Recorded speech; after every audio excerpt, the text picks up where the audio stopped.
আজি ইয়াৰ পৰা কি হুংকাৰ দিব যে আমি শ্বহীদদিনাখন আহিছোঁ, আমি সকলোৱে একত্ৰিত হৈ হুংকাৰ দিছোঁ, তেখেতক আমি হুংকাৰ দিবলৈ মই গোটেইখিনি মানিছোঁ কিতাপ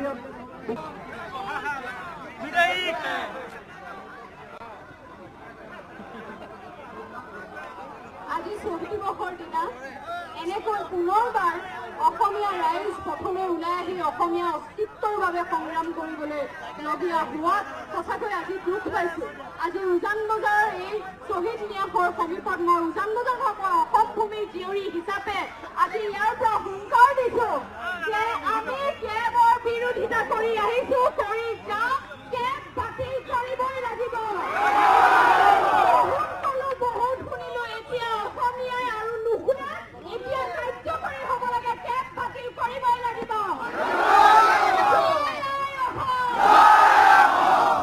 অসমীয়া সংখ্যালঘু হ'ব নোৱাৰে, বিদেশী খেদিবই লাগিব, ধৰ্মৰ নামত ৰাজনীতি নকৰিব। অসমত প্ৰথমে প্ৰত্যেকে অসমীয়া, তাৰ পিছত আমি হিন্দু মুছলমান, সেইটো বেলেগ কথা। প্ৰকৃত অসমীয়ালৈ মোৰ ধন্যবাদ আজি ইয়াত একত্ৰিত হোৱাৰ কাৰণে। লগতে মই সংবাদ মাধ্যমৰ সকলো সাংবাদিকসকলক মই ধন্যবাদ জ্ঞাপন কৰিছোঁ। এই বৃহৎ উদ্দেশ্যত আপোনালোক আজি আহি ইয়াত একগোট হৈছে একমাত্ৰ নিজৰ পৰিচয় ৰক্ষা কৰিবলৈ।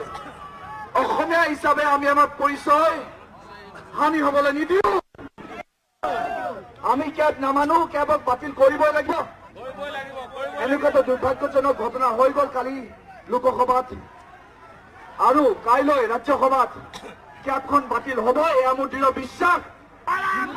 আজি দেশ জাগিছে, জাতি জাগিছে, জীয়াই থকাৰ মন। আজি দেশ জাগিছে, জাতি জাগিছে, জীয়াই থকাৰ মন। আকৌ জয় অসম, আকৌ জয় অসম, আকৌ জয় অসম, জয় অসম, জয় অসম, আকৌ জয় অসম, আকৌ জয় অসম, আকৌ জয় অসম, জয় অসম, জয় অসম। এই মুহূৰ্তত দেখিছে যে সদস্যই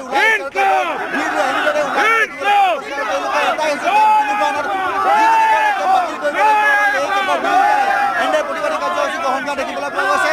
কি ক'ব এই প্ৰতিবাদৰ জৰিয়তে?